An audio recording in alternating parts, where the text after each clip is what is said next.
All right. Welcome back. Peace and blessings, family. Welcome back to another exciting edition of the STEM Files, the voice of STEM talent in Black culture. On tonight's episode, I chat with young king, the young goat, the young god, Ameen Muhammad, mechanical engineering student at Howard University. And we're going to go into actually a bit of his research. Tune in for more of this dynamic episode after this.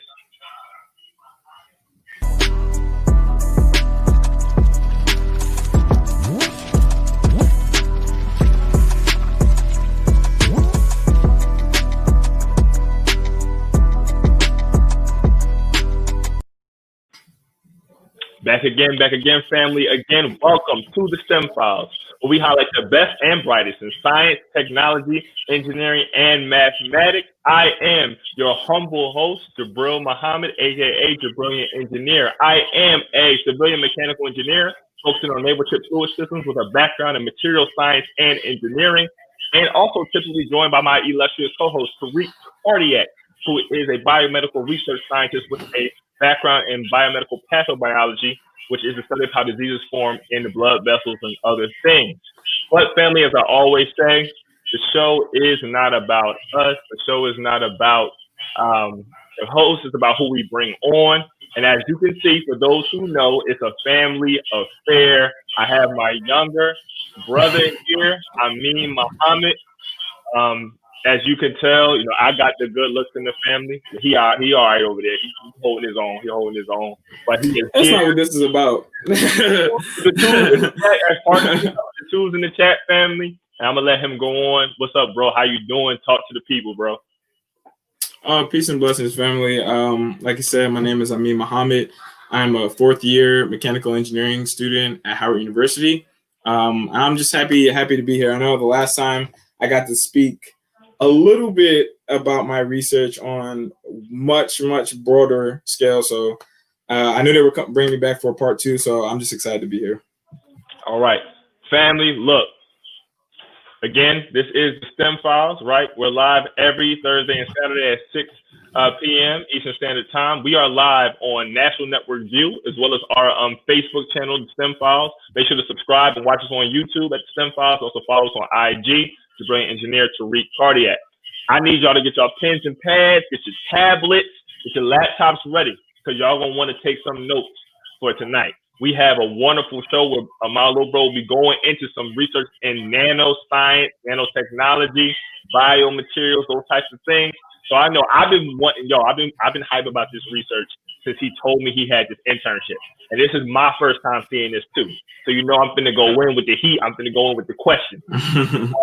So as we kind of segue into getting into the research itself, we want to unpack a bit about research, kind of what you're doing and kind of what you hope to do. So kind of paint the picture for us, bro. I guess why was technical research, or what has been your experience with it? What are some of the things you've learned as you've indulged in that area? Well, I think the first thing I would mainly start with is that going through, so in high school and in middle school, I always knew I wanted to be an engineer, but I didn't necessarily know that I wanted to go into research. And it wasn't more until late high school, and of course, when I came to college, that I really kind of honed in on research. For those that don't know, I'm a member of the CAR STEM Scholars Program. And basically, this program was created for my class. I'm the first cohort. But it was basically created for underrepresented minorities to increase that number of underrepresented minorities that earn PhDs and MD PhDs in STEM-related disciplines. So for a while, I knew that I wanted to be a mechanical engineer, and that was it. But then as I kind of leaned more into that and kind of just saw more of the research aspect, I started to get curious of how things worked. What's the nitty gritty? And I kind of saw that mechanical engineering, although it's my major, it's not what I want to do in the future. I just noticed that going through school and everything like that. So when I did research and I kind of looked at, okay, do I want to go into bioengineering? Do I want to go into even biology itself? Material science, which is Jabro's background. I stumbled upon nanoscience or nanoengineering. And I basically researched different internships that over the summer that offered that, because at my current institution, there are no courses in my major that really talk about nanoscience or nanoengineering. The only class I could think about would be material science. Would be the only class that gets into that sort of. So I think that's just kind of where the curiosity began. And then once I went to my first internship at the University of California, San Diego, they're actually the first school to have a doctoral program for nanoengineering, I believe. So I got there and I just kind of realized, I said, wow, I said, this is really what I wanted to do, because I've always known what I want to do broadly. But I said, this gets into the specifics. This is it right here. Also, talking a little bit about CarSTEM, answering the question long, but talking a little bit about CarSTEM, being around other Black youth that also want to go into research was also good and in that way, because throughout high school, my high school, there was a lot of people who wanted to do STEM, but not as many people wanted to do research. So I do think that the CarSTEM Scholars Program helps you in that way, kind of cultivates you with other people all reaching towards the same goal. So it makes you more strong in your foundation as well. So that's kind of where I got started and kind of wanting to pursue this. Absolutely. Well, thank you, bro, for that thorough answer. Kind of got a little bit more about yourself, research in general, what kind of piqued your interest, where your interests are now, and where you are going forward. So really, family, without further ado, we're going to get into this research and basically welcome to high science on the nano scale. With that, we're going to kind of bring up the research now and get into it. It's just making sure. Can you see it, bro? Oh, yeah, we good to go, bro. Okay. Good. Okay. Just making sure.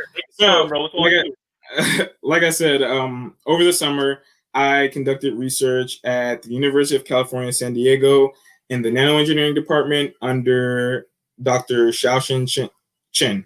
The title of the project was Rapid Continuous Light-Based 3D Bioprinting of Cell Culture Devices. Yes, long title, but I'll get into it. So basically, first, just to cover a little bit about what the Chin Lab research was like and kind of what it entails. So there's mainly three big sections that this lab deals with. It's biomaterials, bioprinting, and tissue engineering. And really, the lab tries to look at more so in vivo applications that are in generation and basically human tissue. And they also try and look at in vitro applications, really in the area of like early drug screening, due to the fact that we can create 3D human tissue. And just to define a few terms, in vivo typically refers to something or work done within a living organism, and in vitro is basically work done outside of a living organism. So you can think of in vitro sort of like test tube experiments, for lack of a better word. In vivo, you would think of something like you're actually dealing with and doing research and handling a living organism. So the lab kind of does both. Awesome. But basically, in the project, the goal of the project was to create a 3D cell culture device that could have suspended culture. But the first thing we had to look at was how we were going to do this type of culture. So we looked at 2D cell culture versus 3D cell culture. This was actually something when I did it that was very new to me. And what we found was that if we were to do this project on the 2D side, we saw that with this particular type of cells that we were using, basically the cells would lose their phenotype 1, which means basically they would lose characteristics that that are very keen to what they do. They would also lack cell-to-cell interactions, and it will be less representative of their natural cellular functions. So if you look at the image on the bottom, you see that's kind of like a flat culture. You see all the cells are kind of lined up in a small dish, and there's maybe one cell interacting with another cell or another cell interacting with another cell, but it's not really the type of culture we need to create or see how a device like this will work. So the next thing we decided to look into was 3D cell culture. And basically, we found that 3D cell culture better, it's better representative of the native tissue's microenvironment, which basically means that it's a better representation of what the cell will be used to. So basically, you would get better readings. Also, we saw that there's way more cell-to-cell interactions. If you look at the bottom, you see that the cells and this is a suspended culture. You see that there's a lot of cell-to-cell interaction. You see the two kind of masses, and they're all kind of stacked on top of each other. That's going to be better for us with this project instead of having them all flat and one cell just interacting with one more cell. Another thing we found was that they're better able to mimic their cellular function. So again, things that you would normally see if this wasn't even an experiment. Quick question on that, bro. Quick question. Yep. So you talked about cellular function mimicking native or regular cellular function. Are you talking about as it pertains to particular organic organisms, like in a person or in an animal of some sort? When you say normal cellular functions, what are you talking about? Yeah, like basically what you would see in an individual, in a living organism, basically. Okay. Yeah. So it's more 3D in a living organism stacking on top of each other, interacting that way, as opposed to 2D. That's not what you're going to see under the microscope if you're looking at blood, living tissue, things like that. Yeah, and if you think about it, we're three-dimensional. So it definitely made sense, of course, to go with more of a 3D culture system than a 2D culture system. But again, we're scientists, we do research, we investigate. So you always want to look at everything, all of your options, essentially. Absolutely. Yes, sir. Yep. Moving on. So basically, like I said, we're making a 3D cell spheroid device. Just to go on a little bit about what cell spheroids are, they're essentially three-dimensional cell aggregates. So they're basically like masses. So you can have a brain spheroid, you could have a heart spheroid, and it's essentially, as you see on the screen, basically a type of 3D cell culture model system.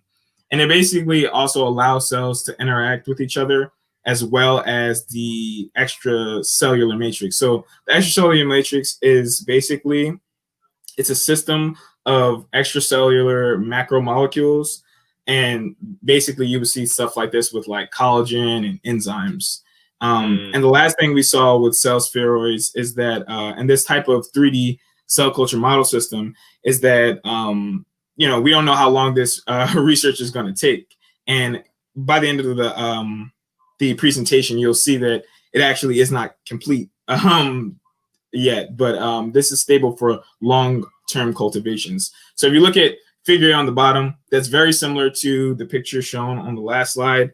It's a 2D monolayer, so you basically see cells cultured flat. This is not what we want for this type of research. The next thing we see is 3 spheroids going on a matrix. So you see it's sort of kind of like what we want, but not quite there, because they're not really suspended. They're just sitting on top of a matrix.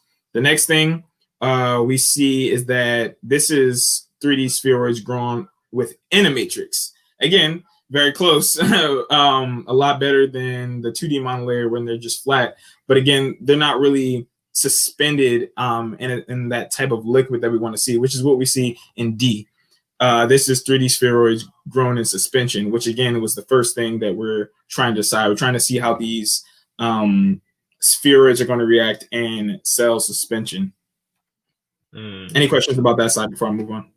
I do. So just so we're clear, we're taking time, a good amount of time, to differentiate between a suspended and non-suspended cell culture, as well as 2D versus 3D cell, aggregates.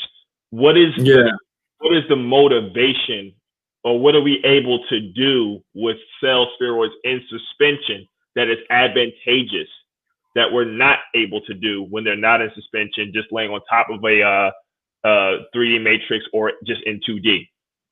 That question will actually be answered in the next I felt like it would be, so that's why I feel like he's gonna go into this.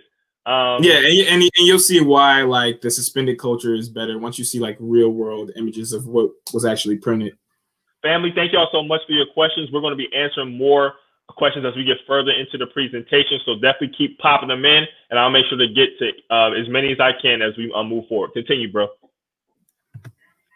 So again, what we're creating is a 3D spheroid cell culture device. So there's a few design criteria that we had to lay down, just a little game plan or blueprint as to how we're going to lay things out and what plan we're basically going with. So first thing I've said multiple times was we need a cell culture device to for a suspended culture, but we also want since it's a 3D culture, we want whatever device it's in to be able to maintain their 3D shape.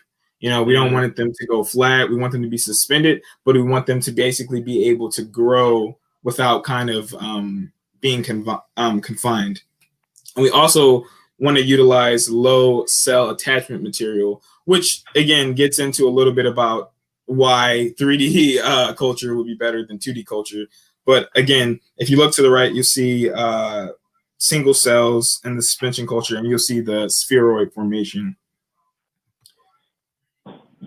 So the way we're going to do this, actually create the device, is using bioprinting technology. Now, some people, you may have seen them in high school classes or even some college classes. You'll see inkjet based bioprinting, or just 3D printing in general. So that's normally like drop by drop until basically something forms that you want, basically. But it's very slow. So that's not something we want to see here, because we want to see how many prototypes we could see before, you know, putting this on a basically industrial type scale.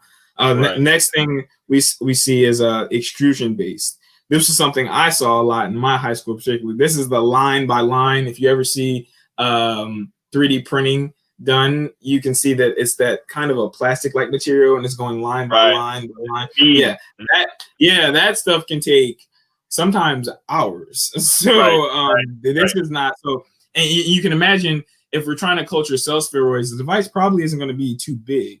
So you don't really want to be spending hours or even 30 minutes making one device. And you're going to see how fast. I'll be explaining how fast they can make it. But basically, what we're doing for this project is we're doing a light-based method, which is newer, definitely. And you're going to see soon how fast this type of printer can print this type of material. But right here, so basically, we're using rapid digital light processing based 3D printing. And essentially, if you look at that figure on the right, you see a lot of different figures, but I'll break it down. Basically, if you look to the top, we see those digital patterns. That's essentially what you're kind of projecting what you want the image to come out as. So you're basically, you would see this on the computer if you want it to be in the shape of a tree or even like some sort of animal, just to kind of play around and get familiar with the type of printer that you're using. This is what you see for the digital patterns. So then the digital patterns are then sent to the DMD. DMD stands for digital micromirroring device. So this is what's basically going to mirror that image throughout the printer, so that the final print comes out in basically what you expected it to from the digital pattern. The two light blue ovals are basically just the projector optics, and you see at the end basically how it's refracted up into the yellow liquid. That's basically what you see. This would have been a video, family, but it's not for now because it wasn't working prior.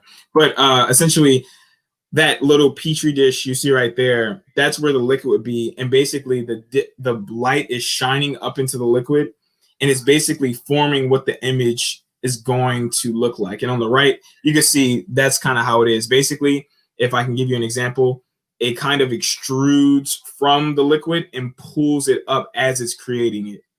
And it's very fast because it's done through light. So I have a question on that, bro. Go ahead. Because I'm trying to wrap my head around. And family, again, I hope you're enjoying it. He's doing a great job kind of taking it step by step through the explanation. So this is my first time hearing about a light-based 3D printer. Now, I know when we had my Zion on, he does I think, typical like line by line base when he's doing his Safe Touch Pros. So that's kind of the extent of my knowledge when it came to 3D printers. So kind of what is the connection between the light, which is in a sense immaterial, and creating something? Is it like a chemical reaction to where though the liquid then reacts to the light, and it's like kind of like a coating to then and just like basically make this material, make this shape.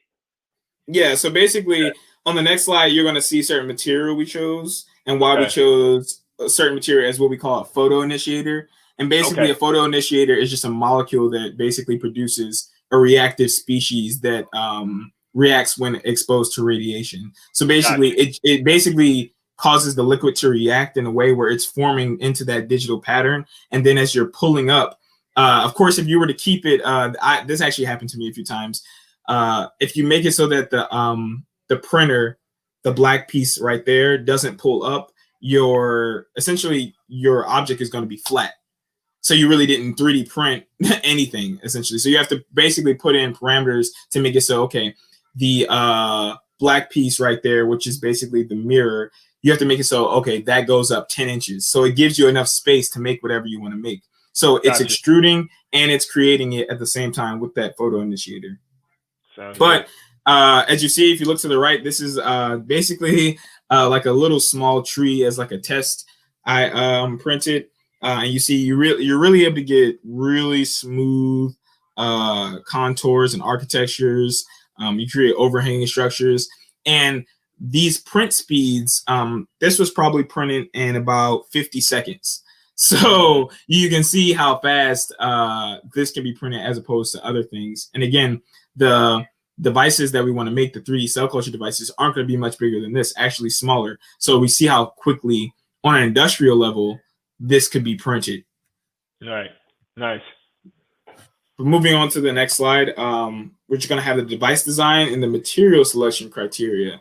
So we kind of broke the criteria down into 4 different parts. So their biocompatibility, their printability, which is basically how realistic something is. You know, you want to print something right now that the technology allows for. You don't want to try and be too eager and create something that really can't be printed because it is small, but how small can you actually go?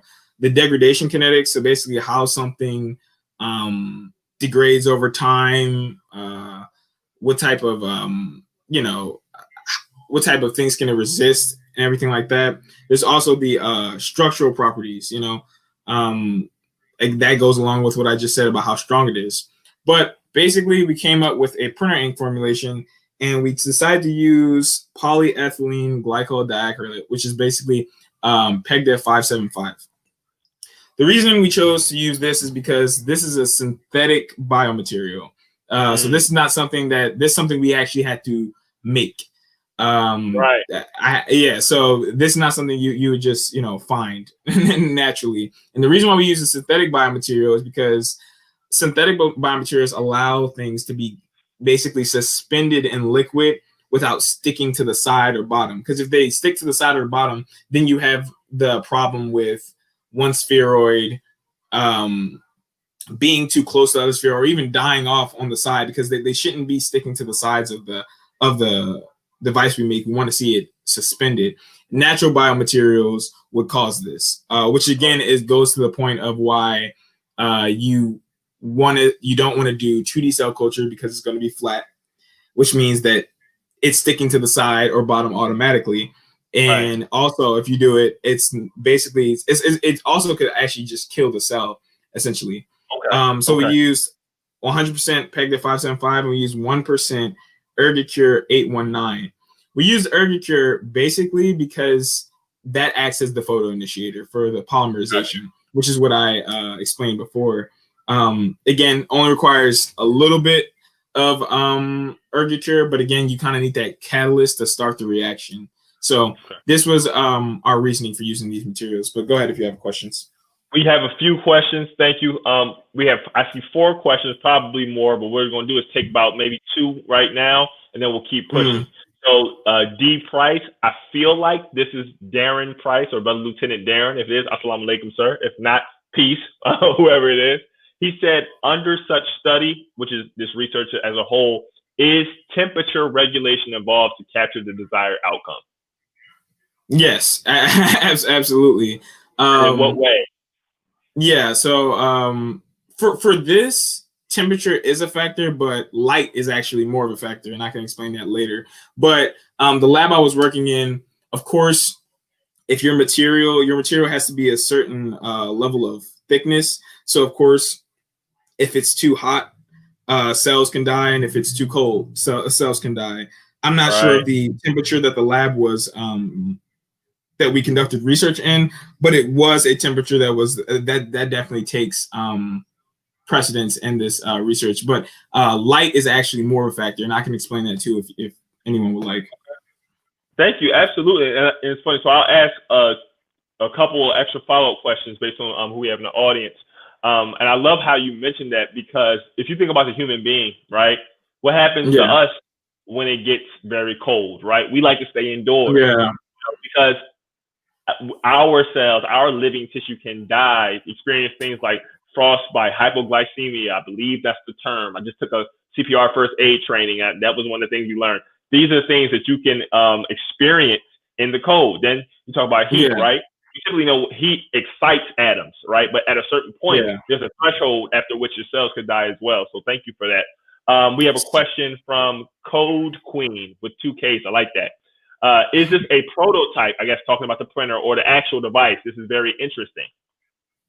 Yeah, so like I said, at the time that I was working on this project, it was definitely prototype.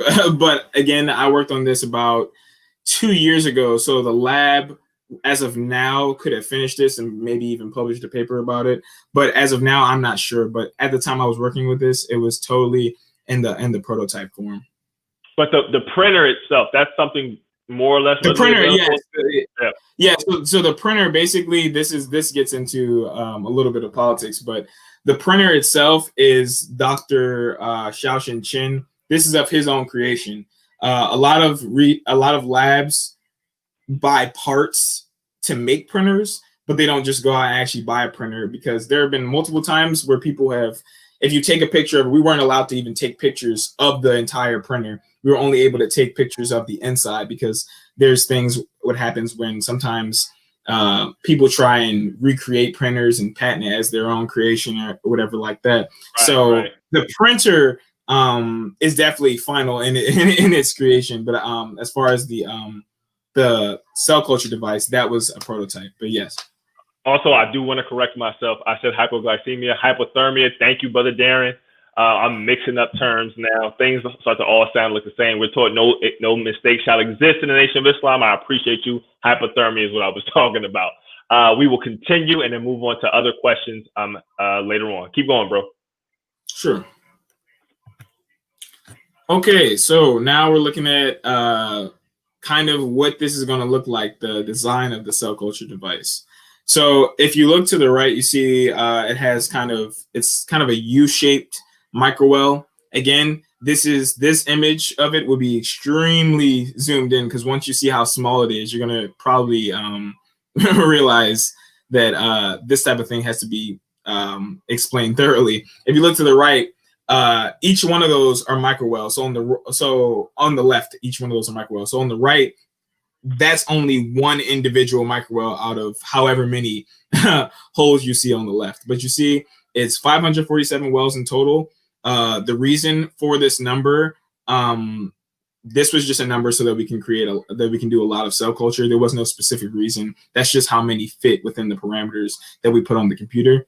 There is 50 micrometer spacing in between each well.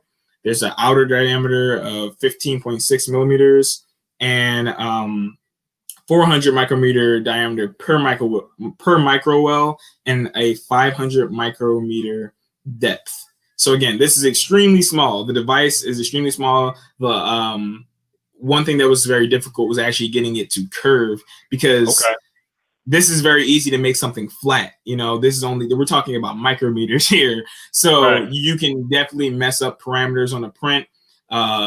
You can not position if you saw previous slides, that black piece that extrudes up, you can position that wrong so that it doesn't come up with that slight bit of curvature and it's just flat. So these were things that we had to really make sure we get right so that you weren't just putting a spheroid in a, quote unquote flat device where they're just falling all over the place. But I can move on to the next slide. If there are no questions. Too, I'm glad that you did that. For everyone to understand, a micrometer, so that's 10 to the minus 6 with regard to length scale. So you're talking about very, very small. And then go to the nanoscale, you're talking about 10 to the minus 9th on the length scale. So that's like 10 to the minus 9th, or 1 divided by 10 to the 9th, 1 divided by 10 to the 6th power. So this is very, very small, much smaller than the human eye can see without micro scope type technology, things like that. So we're dealing with very small. So there's very little room for error, with regard to trying to do this right, because it's very easy to mess things up, I'm assuming. Is that correct? Yeah. And like I said, like if you look at that image on the right, this looks like, we were talking about it being small, but it looks like, it's kind of big. But once you see what was printed, you're going to see how little bit of curvature existed on the device. But I'll move on to the next slide. Okay. So here we have the printed results. Again, the one on the right, on the left will be a video, but weren't able to get that for today. But right here, you're able to see how small the device is. So that's it compared basically to a penny. And you see basically those micro wells right there, how small each of them are. We weren't really able to get a side view so you can see that little bit of curvature. But if everyone kind of just looks at it right now, you can see basically how flat that is. It really has a slight curvature, but so you're still getting that culture and they're not falling, but it's very, very, very, very small. And you can see how much how small the microwells are. You can only imagine how small the cell spheroids are.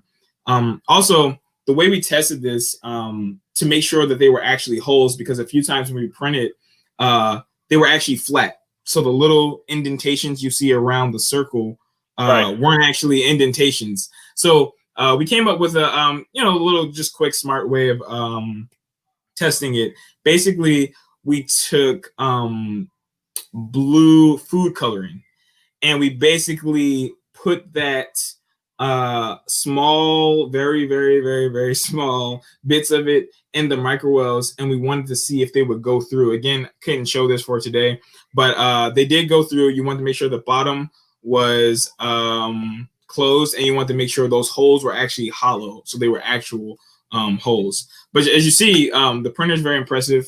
All the contours are very smooth. If you look on the right, you see the small break on the upper left-hand corner. That's due to how it was taken off of the dish, but that's not something you would likely see on an industrial scale. And we also see that the microwells are open and conform to the design geometries. Also, really quickly, I touched on this previously on the last slide, but I wanted to get into a little bit because someone asked a question about temperature being a problem. Light is more of a factor in this with this type of device, because there was a door. Again, this isn't able to be shown by the lab's permission, so I can't show it to you all. But there's a kind of a door on the printer. So basically, on the image all the way to the left, you're seeing this because the door's open. But when we actually print, we close the door because if light hits the liquid, it can cause deformation. So more than anything, light is way more of a factor, because there's times where you really have to make sure the door is shut, because if it's open and light hits it, something comes out deformed, something comes out instead of, it could even come out one way where it's like one half of the device holes are shut and one half isn't, or something like that. So some type of deformation will definitely occur if too much light is involved. So it has to be a very dark space. So then, to your point, following up, another question from Brother Darren is, can the process be achieved, the desired outcome be achieved with different light intensities, or is that highly regulated as well? How much light, how intense the light, as like, for example, like a laser versus a much less intense light. Can you do, yes. Is there difference? Can that be done? Yeah. Yeah, so that was a good that's good as well, because I can give a small story. You can actually, so we're introducing light already with the laser, but again, this is outside light, like from the room that you don't want to basically give present on the liquid.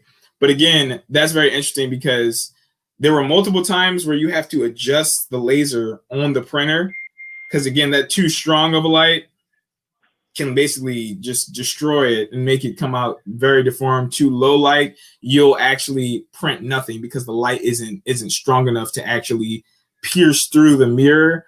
And again, that photo initiator that's causing that species to react under radiation, that's not happening. So it can happen under different light. Again, I'm not sure that there is a certain wavelength. At the moment, I'm not sure what that particularly is.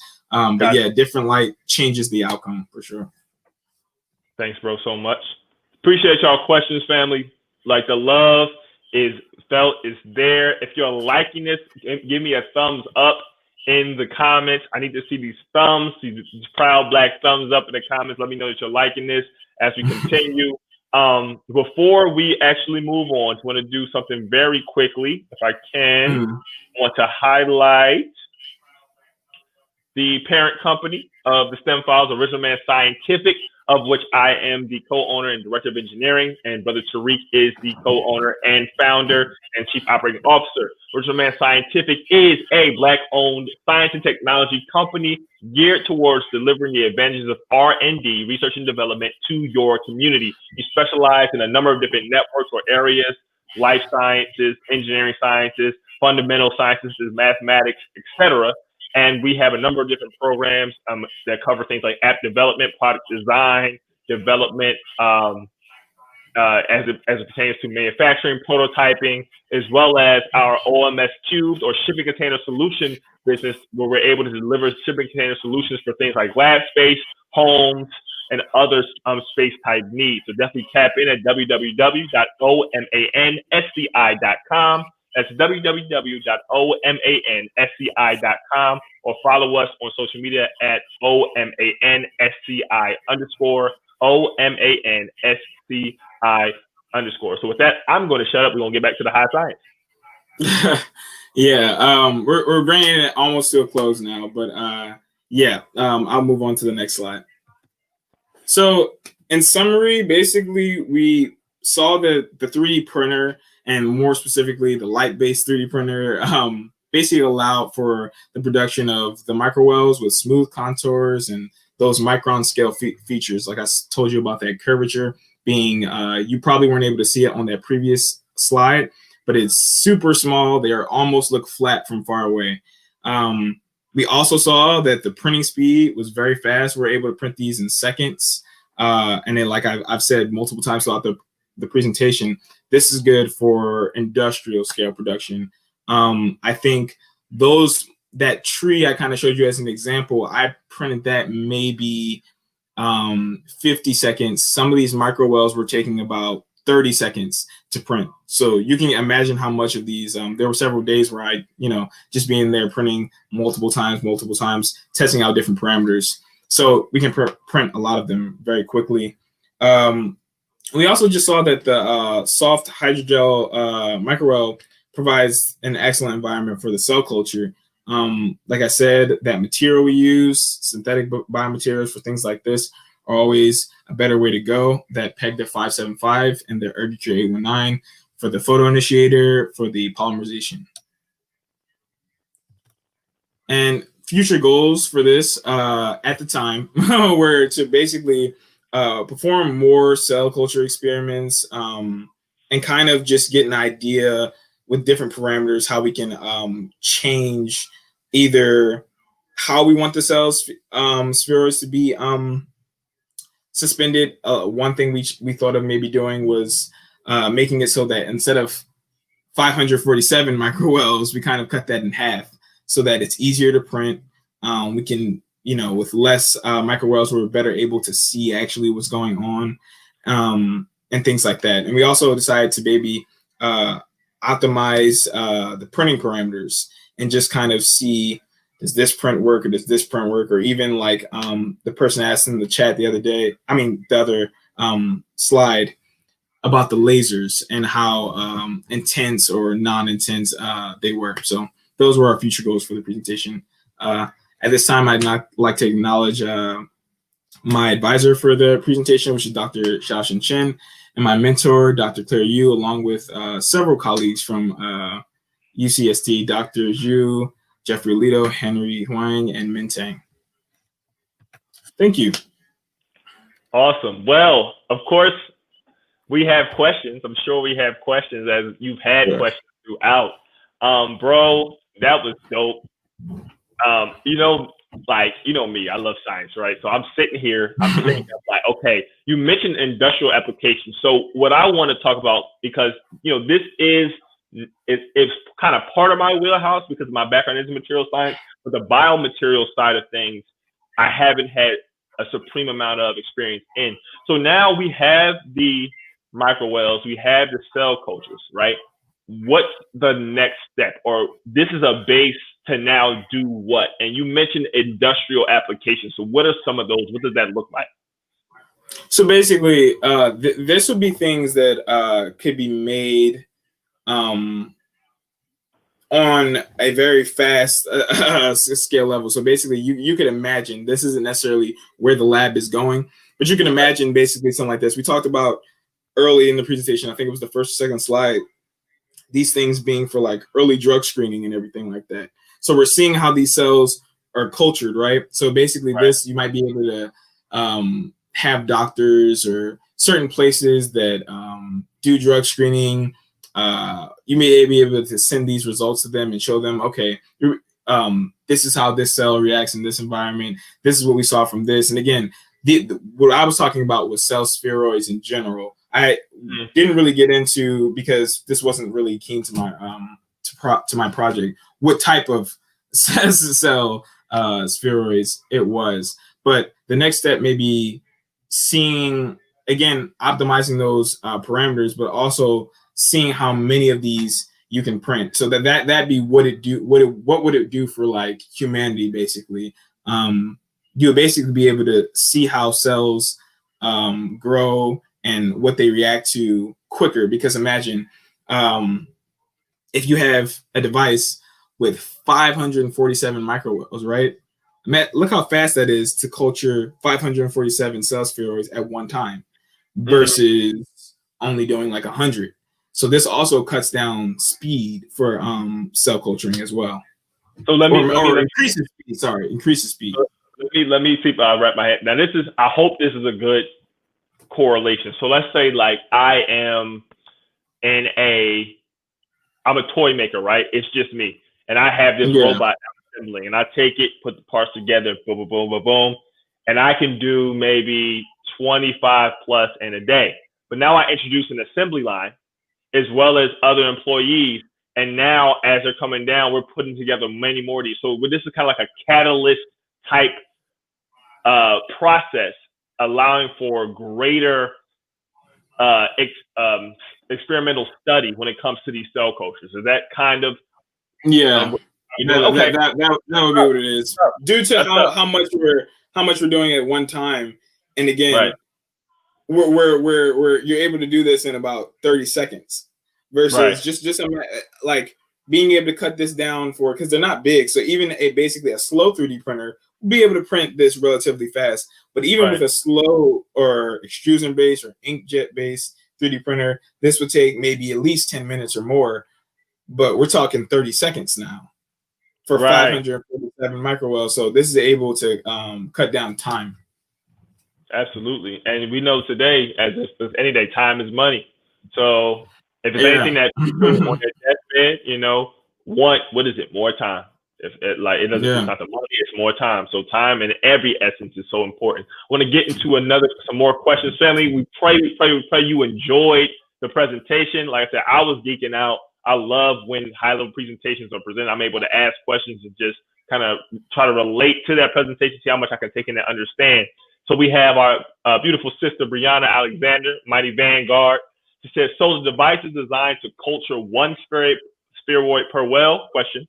Also, how compatible is the device with a microscope? Could you image through it? Yes. So to answer the first question, was it to? She said, was it to culture? I can't see the chat. I'm sorry. One steroid per well. So yeah. So no, the actual yes, one spheroid per well. So in that 547, in one single hole, there would only be one cell spheroid per hole. And as far as the next question again, I'm not able to see it. Can you repeat that? Yeah, how compatible is the device with a microscope? Can you image through it? Yes, we actually looked at this multiple times through Microsoft. We saw several issues with it. We saw a lot of times based on the type of material we were using. We saw it was breaking. Certain ones printed normally, and they looked really good when you looked at it like this. And we put it under the microscope, and basically it was totally split down the middle. Or we saw that you actually see on the microscope whether or not they were hollow. So yeah, this is something you can do that with. Awesome. And then Cold Queen coming strong again. Cold Queen was into this show. Thank you so much, sis, for being a part of it. She says, for as long as 3D modeling printing has been a thing, why do you feel it hasn't become mainstream yet? I think, well, for me, what I would say is I've noticed that not too many. I've seen different schools, seen their labs and everything like that. I would say that this is something, the research is very new, especially when it comes to being in like nanoscience and nano engineering labs. To show a little bit of it, when I was in high school, my engineering teacher had a 3D printer in our class. That was very new at that time, and I'm only 21, so that was very new at that time. And that was just the very old type of regular line by line with the hard plastic type of 3D printing. And you would see that work with like 6 hours. And I remember back in high school, he would even say oftentimes, it's not that big of a thing. It's not that big of a thing. Now, as I'm getting into college, you see something that I never heard of called, like what I presented today, light-based printing. I heard that from. So I really think it hasn't become mainstream as much because, one, I don't think the community is looking for applications in it as much as we could. I think that a lot of times people look at 3D printing as this is something cool to look at, but like what type of applications could come from it. There's even a type of 3D printing where I showed one that was I thought was pretty cool today, but there's one where you put something in liquid and it spins very fast, and once it stops spinning, the device, whatever was printed is created. So that's something that to the naked eye, you're just looking at it and you say, okay, that's cool, but like, what am I using this for? Again, this type of application is for something very small. So you might think, how many things do people really think can be used for this? I'm not saying it's a lot. I'm not saying it's a little. I'm just saying that could be a reason, in my opinion, why it hasn't really gotten mainstream yet. And if I may add, in my experience going to different conferences, Black Engineer of the Year, National Society of Black Engineers, Blacks in Government, et cetera, and we'll have different industry partners and leaders come in and talk to us, and also working as a civilian engineer for the Navy in my ICA role. One of the things when it comes to 3D printing, it's typically done, or they're looking at it to be done for small components. One of the things is you can't print steel. That's right. That's what it is. You are limited in the materials that you're able to print, and they're typically of the polymer variety, polymer or plastic. So very high strength when it comes to like bending and tension. But when you talk about cyclic loading and this being used for large applications, it's great industrial use is still being explored and still being built upon, to my knowledge right now. So as with anything, it takes time, but I do know of different applications for small things, small devices, small components, but you also have to do a high level material selection study, because it's like, okay, what are my material parameters what types of forces, stresses, and strains is this material going to see in, or this component going to see in this application, and will a 3D printed material of this material composition be conducive for that application? So those are some of the things you want to look into. Yes, sir. Just touch base on that one more time really quickly. Also, what your bro was talking about with the printer ink formulations and everything, the material selection, there were several times where, again, you're measuring it out, you get it slightly wrong, the print comes out slightly wrong. So right. a lot of this stuff takes time, and it can be very tedious too. And again, going back to the question about temperature and everything, a lot of these materials had to be sometimes not necessarily the ones I was used, but stored in certain places that kept certain materials. I think there might have even been like refrigeration in the lab I was in too. So yeah. Absolutely. We're going to keep getting into questions, bro. We got to go to, we got to go to Mom Dukes. She had a couple of things to throw to her two sons. So, and mom in education. So she always thinking about the next generation, people coming after us, right? So she said, absolutely.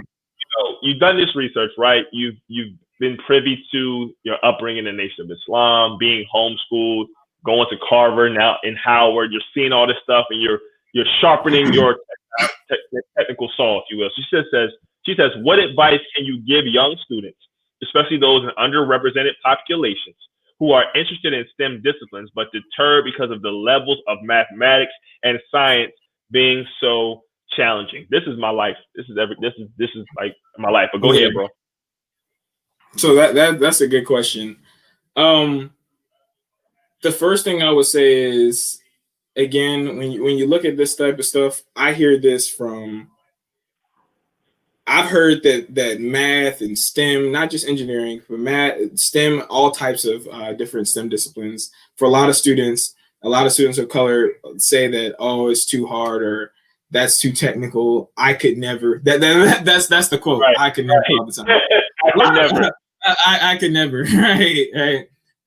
Which a lot of people I think could, that I'm looking at. So the advice I give basically is, one, we know everybody doesn't love math and everything like that, but you have to, it has to be some type of effort, right?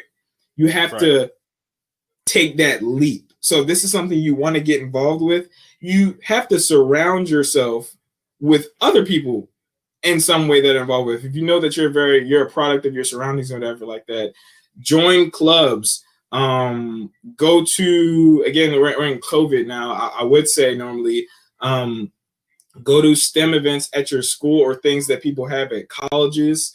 A lot of people that are young see this as, I'm just doing math problems in my math class, rather than, wow, I'm in a lab now, I'm doing this. Because I think that a lot of students I've noticed, including myself, enjoy more of the research in the lab more than we do crunching numbers. So I say to those students, basically, really take a dive into it. You can do it. It's definitely not impossible for anybody. It's just something that for our community has always been put on us as, this is too hard. This is the stuff we do. This is right. To piggyback though, to parents, this type of stuff is harder to get your child involved in when they're 18 years old and never thought about it. So when you cultivate an environment when you're younger, when a child is maybe 4 or 5 years old, and you're getting them into not heavy science, but like little science based activities and everything like that, as they grow up, this may be something that they're more likely interested in. A lot of people weren't exposed to STEM until they got into like late high school. So if they're presented with something that is deemed as hard later in life, to the parents, I can't blame them for not wanting to do it. Right. Luckily enough, I was presented with this type of stuff at a young age. So this just kind of started to become a part of my personality and who I am. So that's what I say to that. If I could add on, bro, you said it. You talked about the parents. I want to say one thing, then another thing. Adding on to what you said, our children, and really we as a people, we as Black people, we have to start looking at STEM as whether or not we have a healthy or unhealthy marriage. What do I mean? If I'm married, right, and I never engage with my wife ever, I'm not going to understand who she is, what she stands for. I'm not going to relate to her properly, and I'm going to be irritable. She's going to be irritable, and we may get a divorce, right? If I'm walking through life with little to no technical understanding of the world around me, I will grow frustrated with my own life. I'll lack appreciation and understanding for the environment around me, thereby being divorced from my world, literally. So now, how do we cultivate, like any relationship? We start to dig deep and learn about it. We court our environment, okay? How do you court your environment? You get involved in things like mathematics, science, technology, engineering, and what you develop is a keen critical thinking and problem-solving skill set, thereby being able to properly relate to what you see around you. Now, everything is science. And when you talk about Black people, right, as we're taught, we are the original man and woman. So we are STEM. We've always been STEM, always will be STEM. So we have to attack it from the mindset that I am the creator of that which people call science, technology, engineering, mathematics. So now, and also compound that with this all around me, I'm able to have a now fruitful and productive relationship. So I see it a little bit differently. You know what I'm saying? So, yeah, go ahead, bro. Go ahead. And just again, piggyback off of what Jabril said about that. A lot of people say that they don't see someone who looks like them doing it. So this is where that comes into. Well, if they see STEM or being a doctor or an engineer, that's not a Black thing or whatever. That they grow up thinking that type of stuff. So this is where programs when you're younger that again underrepresented minorities come together and in hopes to pursue certain degrees, things like the Car STEM Scholars Program. This is where things like that are great because, again, this program, like I said, this is all children who look just like you pursuing the same thing. A lot of people in the Car STEM Scholars Program said that when they got there, they never saw anything like that because a lot of them came from predominantly white schools. So right. Again, they were very sound and wanted to do STEM, but when they got to Car STEM, they felt the backbone. They felt like, okay, I have people with me. I'm not in this alone.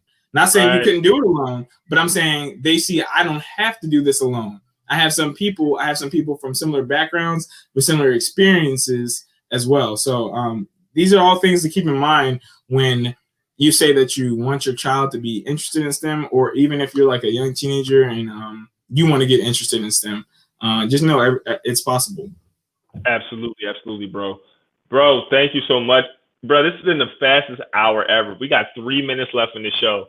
So what I'm going to do very quickly is have you answer one more question from Mom Dukes, and then we're going to go into a little bit of a speed round. I thought it could be fun. Throw a couple questions at you and see what's what. All right. So, and I think this is probably most important. Like, you presented your research and that's cool, but you're an accomplished young man. You strive to be humble. You've met and overcome difficulty. So what motivates you to keep pushing when it gets tough? Oh man, I feel like it's always tough. I'll be honest. I think you'll like the answer by the end of it. But I'll say that high school was the last time things seemed simple. So what I will say is it's been tough since I graduated. It's been tough since I graduated. Right. Sometimes I've gotten into that point where the woe is me, everything's wrong, nothing's clicking, and everything like that. Sometimes you need that rock bottom moment where you're like, wow, it sounds sad, but you have to sometimes hit that point because some people don't get it until it gets to that point. When you hit that point where you're saying, wow, it really can't get much worse than this. Like my booty hurt. And you always put things in perspective, because always one thing I always think about when stuff is a lot of people who know me close can say I said this sometimes, but like there's always somebody with something worse. Okay, there's always something. There's the situation. Even though I kind of said two different things where like it can't go much worse than this, but that's like relative. But there's always somebody. There's always somebody going through some type of thing that's worse. So put things in perspective. How bad is your current situation? Rethink about why you're pursuing the thing you want to pursue. You know, get down to the depths of it. If this is something, because sometimes you'll find it's something you don't want to do. It wasn't the case for me. But if you get down to it, and this is something you really, really, really deeply want to pursue, you'll realize, okay, I got, knocked out right here. I'm down the ground, but I can get up later. I can come out of this. Also, talking to people who you know are going to give you positive energy. Don't ask people about advice that don't want you to do what you're trying to do. So if someone always talks negatively about STEM and like, I don't know why you stay with that, you can't do that, or whatever like that, why are you asking them what they think? They're going to tell you something that's going to make you feel worse. So that's also keeping your circle small. I keep a small circle. Hey, I make my environment people who are going to not only tell me the thing I want to hear, because people who are truly close to me tell me things that's negative and positive. But I'm talking about people who are trying to positively impact your life. So there's that aspect as well. So it was a long way of answering it, but yeah. My man said keep that circle tight. He said keep that thing tight. And you know what's so crazy, man? One of the biggest lessons I think I ever learned, and I want to give a shout out to our parents, mom and pop, Brother Kyle, Sister Kimberly. Believe it or not, I mean, we're unicorns. One thing I learned in college is a lot of my classmates who pursued engineering had at least one parent who was an engineer. Yeah. And I was like, wow. So for neither one of our parents to be engineers, but to sacrifice and to orient themselves in their minds to see what we liked and what we were good at, and then have the know-how and the will to push us to it. That's uncanny. Like, and then also too, man, like growing up, I don't know when you first realized this, that it wasn't the norm to have two parents in the same household. Yeah. As or other person.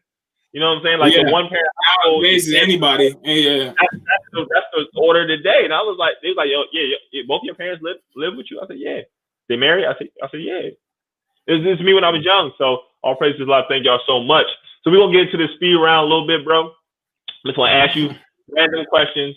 You know what I'm saying? You ain't gotta answer it like that quick, but I'm gonna try to ask as many questions as possible. All right. So first thing you do when you wake up in the morning.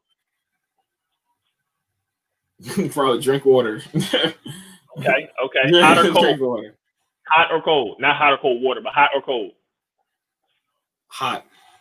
Okay. Walking or jogging? Jogging. Okay. Sneakers or boots? Sneakers. Okay. Here we go. You ready? Yeah. Fetty or Uzi? Uzi. Okay. All right. I feel particularly strongly about this, but you ain't a few years ago. That was so long ago. That was like you. that was like middle school, early high school. That was like that. Now this one is key. Okay, this is like a 3-parter. So it's anime. Okay. Favorite protagonist, favorite story, favorite arc. So they can be from 3 different animes. Same. So protagonist, overall story, favorite arc. Okay. Naruto. Is the protagonist? Death Note. Sasuke retrieval. I knew, bro. There we go. Like 2 of the 3. So like I thought that you were either going to say Death Note or Full Metal for story. Personally, I never seen Full Metal to all the way. Oh yeah, you gotta tap into Full Metal. You gotta tap into Full Metal. But yeah, I figured protagonist. You pick that bum Naruto.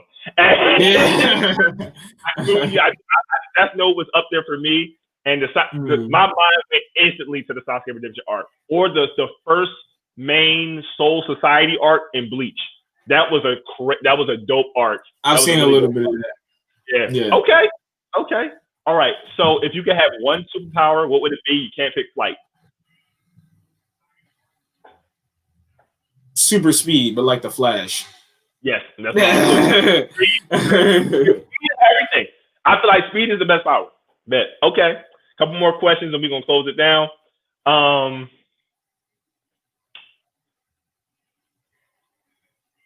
A favorite scientist or person in STEM, contemporary or from the past, and why? Black scientists, of course.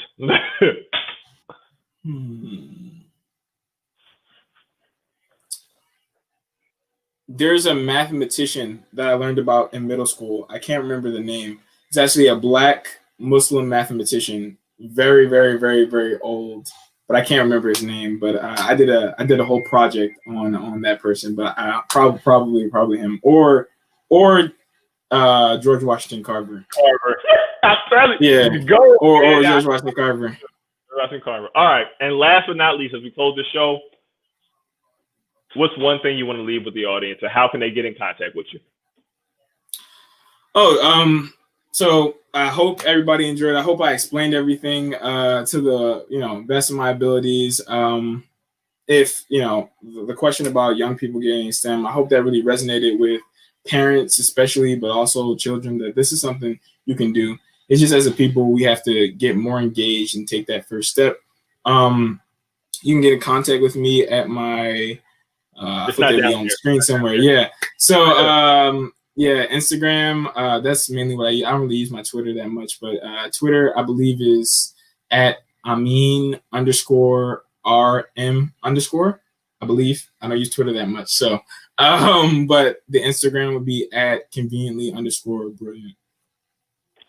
Yep. Got you. Hold on.